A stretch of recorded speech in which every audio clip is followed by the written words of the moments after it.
Hello అందరికి. This is Thiru. Welcome to lucky cooking and vlogs. ఈ రోజు రెసిపీ ఏంటంటే కూరగాయల్లో రారాజు అంటే వంకాయే కదా! మళ్ళీ ఏ ఫంక్షన్ అయినా గానీ ముఖ్యంగా చేసేది వంకాయ బఠానీ కర్రీనే. వంకాయ అంటే ఇష్టం లేని వాళ్ళు ఉండరు. కానీ మా ఇంట్లో మా వారికైతే వంకాయ కర్రీ అస్సలు నచ్చదు. దగ్గర పచ్చి బఠానీ ఉన్నాయని ఒకరోజైతే వంకాయ బఠానీ కర్రీ చేశాను. వారి కోసం వేరే కర్రీ కూడా చేస్తాను వంకాయ కర్రీ చేసినప్పుడు. 2 అయితే ఆఫీస్‌కి బాక్స్‌లో పెట్టి పంపించాను. తినాలనిపిస్తే తింటారని. ఆ రోజు తిని ఇంటికొచ్చి నాకెప్పుడైనా వంకాయ కర్రీ చేస్తే ఇదే ప్రాసెస్‌లో చెయ్యని అడిగారు. ప్రాసెస్ ఏంటో మీరు చూసేయండి. స్టవ్ ఆన్ చేసుకొని కడాయిలో ఆయిల్ అయితే వేసుకున్నాను. ఆయిల్ వేడైన తర్వాత ఆవాలు, జీలకర్ర, పసుపు వేయించుకుని చిన్నగా కట్ చేసుకున్న ఆనియన్, పచ్చిమిర్చి, టమోటాలు కూడా యాడ్ చేసుకుని ఫ్రెష్‌గా నూరుకున్న అల్లం వెల్లుల్లి పేస్ట్ కూడా కొంచెం యాడ్ చేసుకుని ఇలా అయితే ఫ్రై చేసుకోవాలి. అల్లం వెల్లుల్లి పేస్ట్ అయితే పచ్చి వాసన పోయే వరకు ఫ్రై చేసుకోవాలి. ఆ తర్వాత కొన్ని పచ్చి బఠానీ అయితే యాడ్ చేశాను. వంకాయలనైతే ఇలా కట్ చేసుకుని సాల్ట్ వాటర్‌లో యాడ్ చేసుకున్నాను.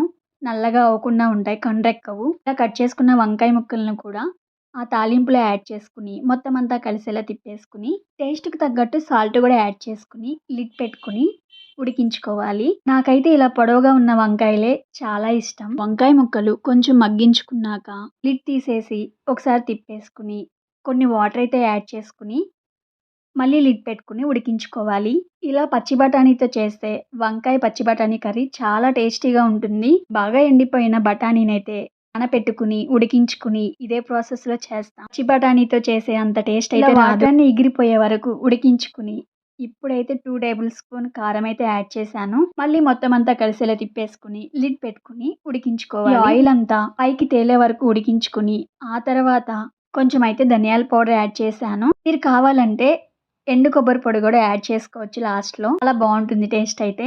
ఇలా మొత్తం అంతా కలిసేలా తిప్పుకొని నూనె పైకి తేలే వరకు ఉడికించుకొని స్టవ్ ఆఫ్ చేసేసుకోవడమే. టేస్ట్ అయితే చాలా బావుంటుంది. మీరు ట్రై చేయాలనుకుంటే ఈ ప్రాసెస్‌లో ఒకసారి ట్రై చేయండి. Thank you.